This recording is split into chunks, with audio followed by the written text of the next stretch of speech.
Okay, today we're actually going to do I already did one lecture a long time ago called the Gravitational Red Shift and the Doppler shift, showing you the differences.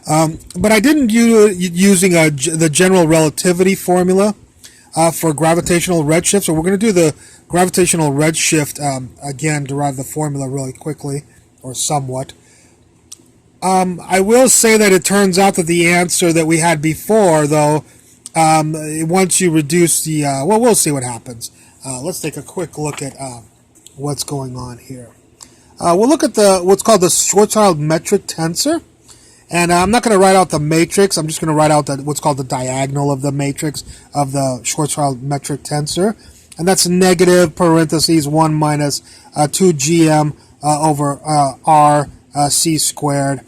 G is a gravitational constant. M is the mass of the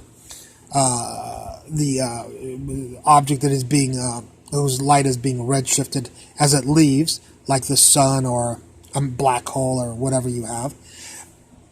R will be the radius of that object, and c, of course, is the speed of light squared. Okay, so here's our first diagonal in the matrix tensor of the Schwarzschild metric tensor. The Schwarzschild metric tensor, of course, is a solution to Einstein's field tensor field equations for gravity. Okay, so there's our first term, what's called G00. G11 is 1 over this term without the negative. The G22 is r squared, and G33 is r squared sine phi squared. All right? So there's our Schwarzschild, the diagonal of the Schwarzschild metric tensor. And what we're going to have is, we're going to have the differential distance between two space-time events are defined as negative G00 c squared dt squared. I know that looks like a mess. That's a t right there. But that same quantity is also equal to negative c squared d tau squared. That's a tau, that's a t right there. Where this is the t is in the frame of reference of the object, like the sun or black hole, and tau is the frame of reference of the person that's measuring the beam of the photon that is escaping the star, or gigantic galaxy, or whatever. I guess it can't escape the black hole. All right, so if ds squared equals this and ds squared equals this, then these two are equal to each other.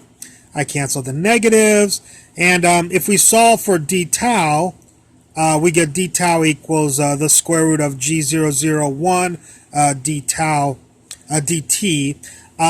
Now, we'll show you this. We're going to do it for two different situations, one at the surface of the sun or whatever you have, and one that's being observed later on. Both of these have two different, this d tau 1, this will be G01, this will be G002, G001, G002, the square root of, and then, because remember we solved these two equations. We solved this equation for d tau. You'll have to take the square root of both sides.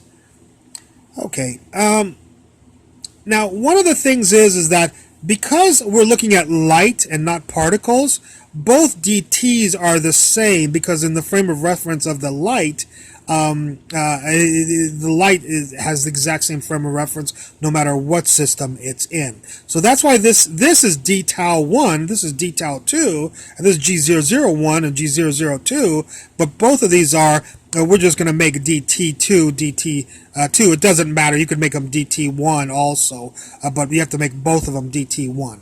All right? Okay, and of course tau is time. So time equals 1 over frequency, so d tau 1 is equal to 1 over frequency measured at position 1, and d tau 2 is frequency at 1 over frequency measured at position 2. 1 over frequency measured at position 1, 1 over frequency measured at position 2. Okay, so we have these two quantities. How about if we How about if we divide them? Well, that'll be this right here divided by this right here, this divided by this divided by this.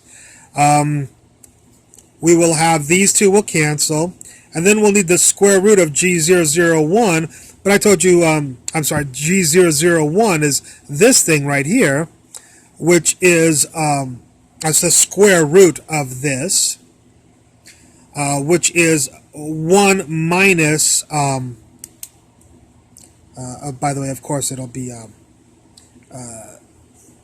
the length of that there, so we won't have to worry about the negative right here. So this person is this person, which is 001. The radius will be 1. The position when we measure frequency 1 will be at radius equal to 1. When we measure frequency, the person who measures frequency 2 at a position frequency that was released at 1, and he's at position 2, he will measure a different frequency because it will be redshifted.